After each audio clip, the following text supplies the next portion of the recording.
Hello everyone, this is Leon Vanguard of Vanguard Smithing, and this is Iron Man Vanguard of Vanguard Smithing. And today we're going to talk a little bit about our experience on Forged in Fire.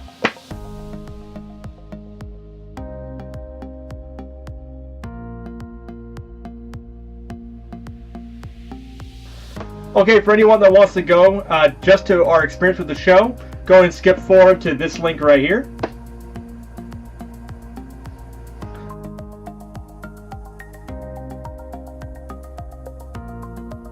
So the first thing I want to talk about today is my experience in blacksmithing and meeting Iron Man for the first time.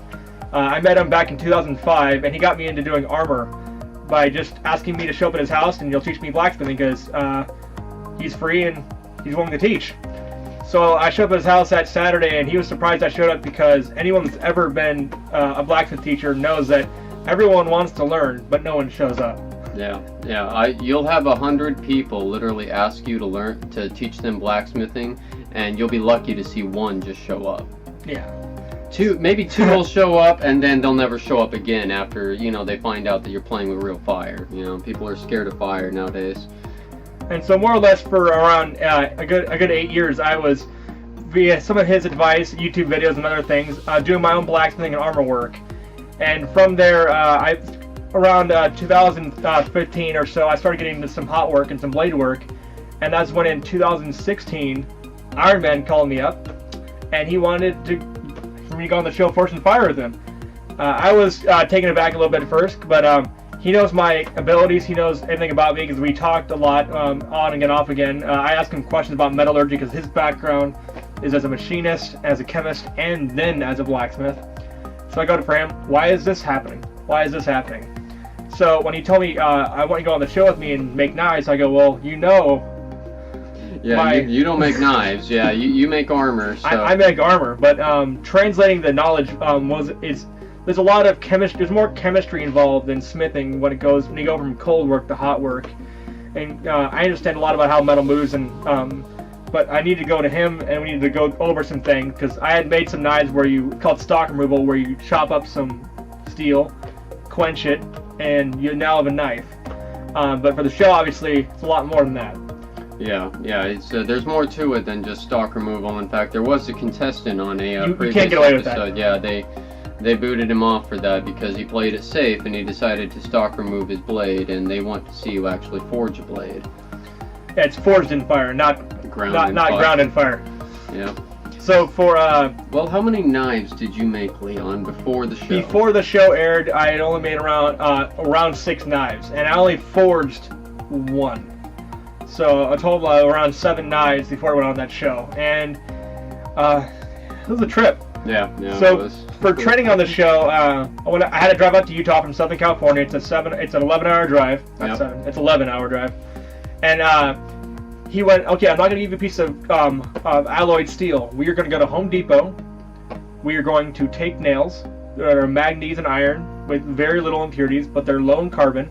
We're going to use hard lump charcoal and different blowers to refine this charcoal, or Shigane style, and that's what your belt's going to be. We're going to make your steel from scratch. I'm going to teach you how to forge weld this, and this, instead of just teaching me how to take a piece of bar and go, there's your knife. Yeah, my curriculum with Leon was I wasn't going to just show him how to shape a knife or shape a piece of steel into that of a knife. I was going to show him how to make his own blade steel from scrap metal that you would normally find that would be, for lack of a better term, not blade worthy. Most steels that you usually find are too low of carbon to actually use as a blade steel, and so I showed him how to make his own high carbon blade steel, essentially using scrap. You can run around with a magnet picking up, nails, screws, etc. out of fire pits over where you go camping, and you can actually turn that into a sword. Not too many people know how to do that, and so that was one of the first things I showed him how to do, was to make his own blade steel, so that way he will never be in a situation where he does not have a high carbon blade steel. And we went over the process, very authentic Japanese style, because I do work in the Japanese, I do work as a Japanese bladesmith, So therefore I showed him the traditional methods of what's known as oroshigane, whereas we will add the carbon into the steel as it begins to melt down the stack and weld itself into a bloom in the bottom. And from the bloom we have to hammer it down into a sheet, break the sheet up, take the pieces of the broken sheet, restack them back up, heat the billet back up, and then weld everything solid. And then once everything's solid, we're going to hot chisel right in the very center, fold it back over again, and then continue to fold over until the steel is refined enough to where it wouldn't crack. So. And that was a lot of fun. It was a good weekend. The only muscle in my arm that wasn't actually ready for it, which I only felt a mild amount of pain, was right in here, the pickup muscle. So that was a fun experience. And yeah, as you pick your hand up just like that and you raise your wrist, that's where that muscle right there comes from. Yeah. So. Now, I've worked a lot with a lot of hammers, but not with a 4-pound sledge for 10 hours. Yeah. But now I have a lot of experience doing that. After the show, I did so many more blades and so much more experience with hot work after the show. But I did as much as I could before the show and the time we had.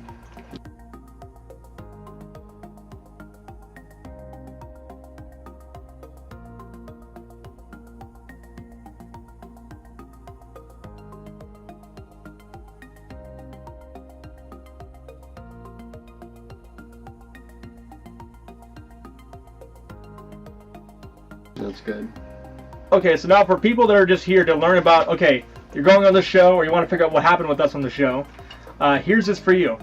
Okay, so getting the call. So our man called me up and said, okay, I want you on the show. You have a better shop set up than me. And he knew my experience and I knew my experience, and I knew we had to do some boot camping. Yeah. So we did our boot camping, and we're not even sure if we're going to be on the show yet. If you're applying and you get a callback, you'll need at least 4 to 7 more callbacks / interviews before you're on the show. And you do not know you're on the show until literally they give you a date of when you're flying out. And even still, you don't know if that's going to really happen until they give you the tickets. So keep being eager, honest, and ready to go, and reply as fast as you can. So if you're trying to get on the show, you're looking at a 6-month waiting period, at least for us. Yeah, I was actually trying to get on the show since 2015, so it took me about 2 years to finally get on the show. Okay, so now another thing, the contestants on the show, it was amazing. All the groups were awesome. Talking with them, being with them, we were all there to compete against the show and the challenge. We were all it was very nice to talk with everybody. It felt like you're going to a blacksmith conference and you're just hanging out. None of them were hyper competitive or like in our face of like, oh, you're going down. They might have said, yeah, hey, we're gonna win, but we were there to fight against the network and the challenge, but we weren't gonna mad dog each other. It was so we were I hope it translates on screen as well. We were all really good friends, and we still talk a lot to this day, and we're all really excited because this show's gonna air in 2 days. So.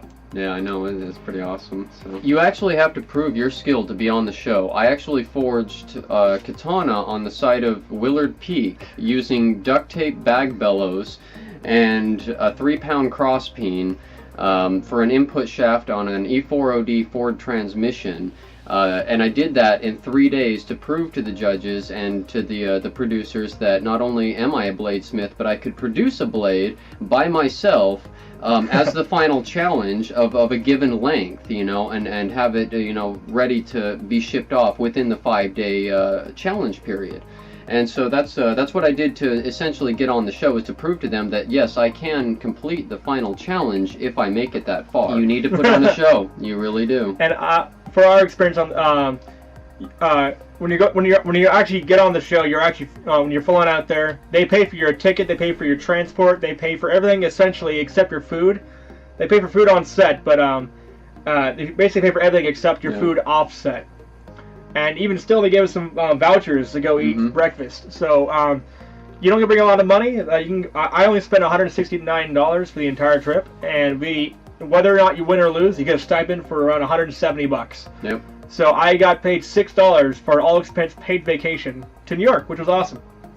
Yeah, it was a lot of fun too. So one thing that I was concerned about going on the show, first of all, any questions you have, they will answer it. Any problems you have, they will address it.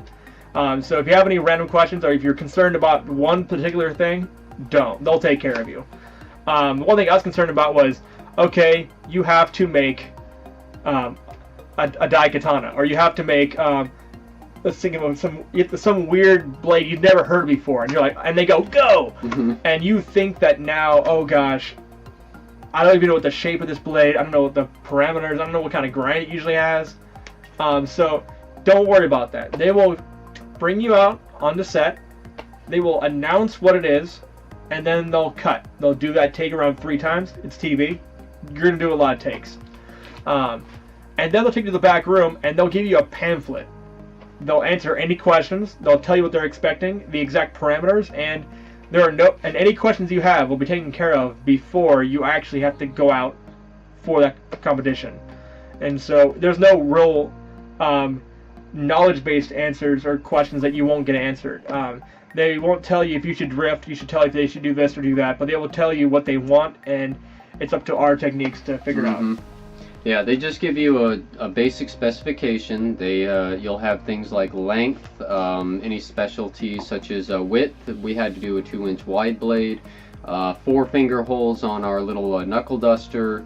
So you'll have those specifications that they will list out, as well as what the material of the blade is going to be. And then on top of it, they're going to give you a little demo piece. They had this little trench knife that looked like somebody had ordered from Amazon or something. Yeah. It was just a little letter opener, but it was just enough to kind of give you an idea of what you're supposed to make. And so they will clarify quite a bit with you before they say go. Yeah, exactly. And day 1, you show up and you get settled in. Day 2, that's when you do a lot of filming. You start early. You do all your pre-takes. You do a lot of your general, a lot of those pre-rolled videos and stuff. Yeah, and general interviews, things of that nature. Yeah, they threw us out there. I think it was by 9 o'clock. Yeah, 9 or 10 o'clock. They had the forges going. We were gonna start going.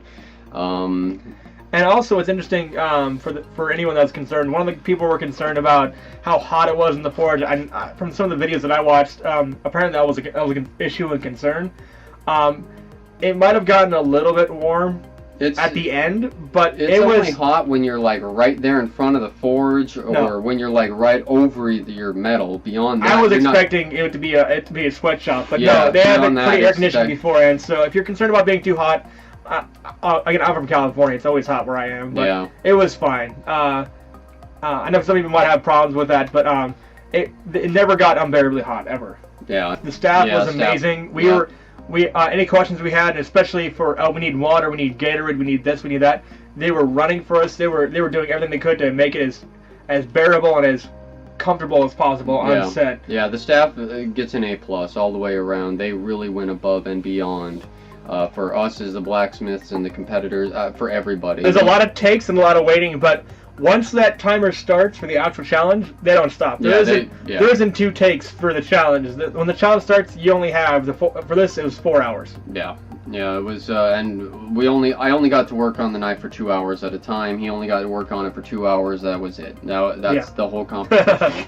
So you get flown out to New York for an entire week just to work for 2 hours. Or in our case, only for 2 hours. Yeah. I also want to make a shout out for Amanda. She was our personal chaperone and our first fan. Yeah, our real fan. We got a groupie. Yeah. First fan and groupie. Yeah, and she was our chaperone. She made sure we were taken care of, and she was the one that brought us from our hotel to the set and took care of us for the most of the experience. And and she did a great job. Yeah, she did. She was really amazing, very polite, very knowledgeable, and just straight down. What would be the best way to put it? She was right on par with schedule, Yeah, so she was awesome. She did everything. Mark and Jessica, they were really fun to talk with and hang out with. They had a lot of fun stories, and they were characters. It was fun to talk with them, and it was Joe and Casey. They were watching them work. It was literally like watching 2 guys at a CNC shop with a mill, just working. The way they worked in sync, and just straightforward. They were fun to watch. Yeah. Yeah, those 2 really definitely knew what they were doing. They knew what each other were thinking. They didn't even have to tell each other nothing. It was just a boom, boom, boom. In fact, more than likely, just us kind of sitting back to the backside had more conversations with them than they did with each other. And I'm not saying that they weren't communicating, they already knew what the other one was thinking, so that's how well of a team they were. Mark and Jessica, watching them was art. Yeah, that was art. Those two are the perfect team as well. I mean, just the way they handled everything. Again, they almost knew what each other needed, when they needed it, how they needed it, and so it was really interesting. It was a pleasure to watch those two. You know, my and heart. the farriers was watching a wrecking ball of ferocity, and that's a good way. I'm not saying that they were doing bad. I'm saying watching them, it was like the full body hammer strokes, them having to literally mount the anvil because it was so high. Watching them work was like them trying to wrestle a stallion. It was fun to watch. Yeah, it was definitely interesting. So yeah, it was a lot of fun. Yeah. Now to talk a little about what actually happened. Okay, so I hadn't done any drifting before, so we were planning to do something a little bit different. Yeah. Hindsight is 2020. It didn't work out as well as planned, and we would have probably just drifted if we would have thought about it. But we were like, hey, let's do something different. Everyone's doing drifting. Let's try something different. Even if we drifted, we still would have run into so many problems. So, you know, we did what we could, and we had fun. But personally, during the show, I'll do my take, then you can do yours. I was the one to go first, and I was very happy that my first time using a power press, within 1.5 times of using it, I was good. Done. I think I was perfect on using it. And then the power hammer, my first time ever using a power hammer, one or two times using it, and I can walk out with confidence. Mm-hmm. And from any of you that's never used a power hammer, it's literally just someone striking for you. It's very, very efficient, and it's very easy to work with. And I was happy, and that I was able to give Iron Man a billet, a nice flat billet to work with, versus here's still a chunk that looks like a block that I got a half hour ago. So your first half hour, go. So Leon ends up giving me this piece of steel, and I immediately go over to the press. I've got more experience with presses than I do power hammers, and so I start putting on this thing on the press, and one thing I noticed is it wasn't a very strong press. You will see me fight this press over and over again. In fact, the farriers to our right also were having some issues moving their steel on this press. I don't know if the pressure was turned down too much or what, but it just was not moving the steel. And we had a huge problem trying to get that steel to move with this press. So you can kind of see me struggling trying to move the steel around. I finally give up on it. I go to the hammer, you know, to the anvil and pick up a hammer, and I started using the hammer. Well, the hammer had too long of a nose on it, and the anvil was too high. So you can see my hammer strings going everywhere, and I just give up on that hammer. I throw it to the side. And on a side note, bring a hammer of your choice next time. Bring a hammer of your choice. If you use their hammers, they only have 2 or 3 hammers to use. And the anvil's not going to be the right height for you, so that's going to be a problem. You can see that with the farriers. You can see that with us. But yeah, it's anyways. You know, so the end of this round is I got it somewhat. It looked like a bunch of hammered whatever, but most of the work had already been put into it. Yeah, and we were still very confident. We were very confident until I want to say our third heat. That's our second hour. Yeah, our second hour is when we started realizing, but. We were very happy with the way it was shaping up, and we felt that we were really in this challenge. But when we had the problem with that bar, trying to make that into a nice slatted block, it just wasn't moving. And that's when I hope the show iterates this, where we really felt we were on the right track until that, and then music cues, Plan B. And we made good. I think we're gonna be making good TV. But the one thing you have to make sure you understand is this is TV, and for a lot of TV at home, I go, well, I would have done this and I would have done that. No, there's a lot of time for that. There's a lot of time for this, but there is not a lot of time on the show. In your own shop, you can spend an hour or two figuring something out, but on the show, no, you only have the 4 hours. You have to think on your feet when you are on the floor. And the reason why it looked so rough is because we spent more time trying to get that handle, situated than anything else. So when it comes down to it, He can only do so much. There's only so much you can do in the allotted time that they give you. You can't go back and fix your mistakes. You don't have time for that. You don't have time to even think. You have to be on your feet.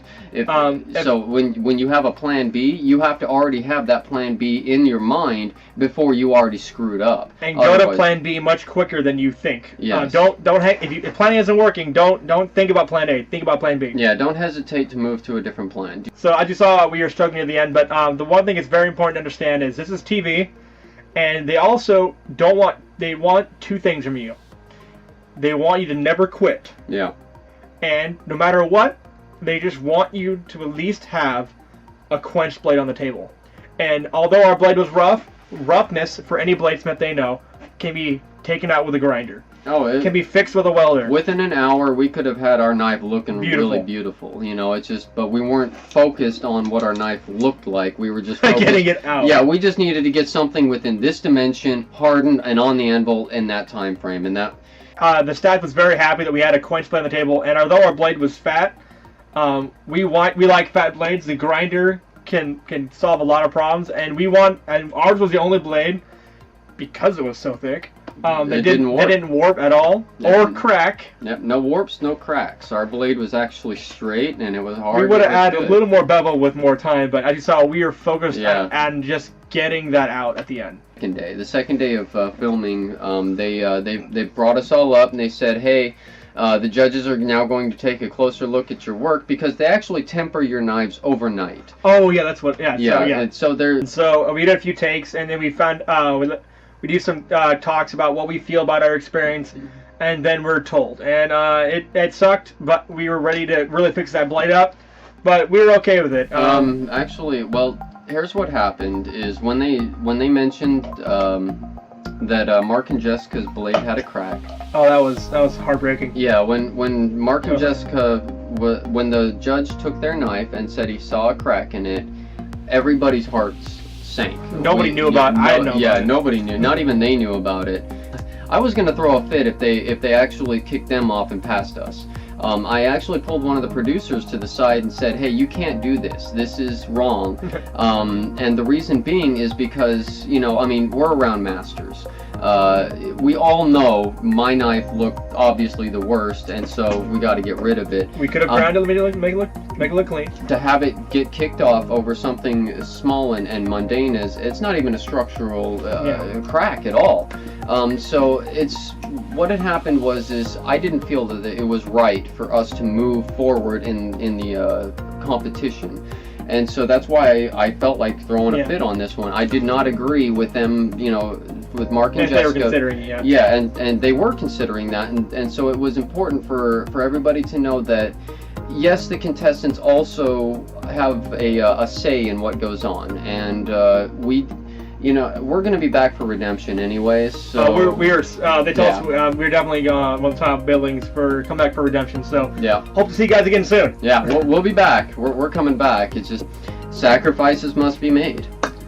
And day 2 we didn't have much left to do, so we were able to go back to the hotel and hang out. And then day 3, instead of having to worry about a bunch of stuff, we went out in the town, New York. Yeah, we went and visited New York. We went to the Metropolitan Museum, and we ended up doing some armor tutorials, talking about the different armors in the Met, and people were asking us questions because we were both talking about how it was made. Because as you can see, I'm an armorer at heart, and now I'm a bladesmith at heart too. I've gotten heavy into bladesmithing now. Yeah, we were the tour guides. We ended up we went to New York to film for Forged in Fire. We ended up being tour guides over at the Metropolitan Museum. So it was a whole lot of fun. It was pretty good. So if any of you guys have any questions, please let us know. We're willing to. We're actually allowed to talk about anything that happened on the show. So anything you want to have questions, if you ever want to contact us to ask us about certain things you might have issues with the show, or any questions about our experience on the show, let us know. And if you're also interested in any of our working or anything like that, just check us out at vanguardsmithing.com. Check out our Instagram and like us on Facebook. Awesome. Hope you guys have a good night.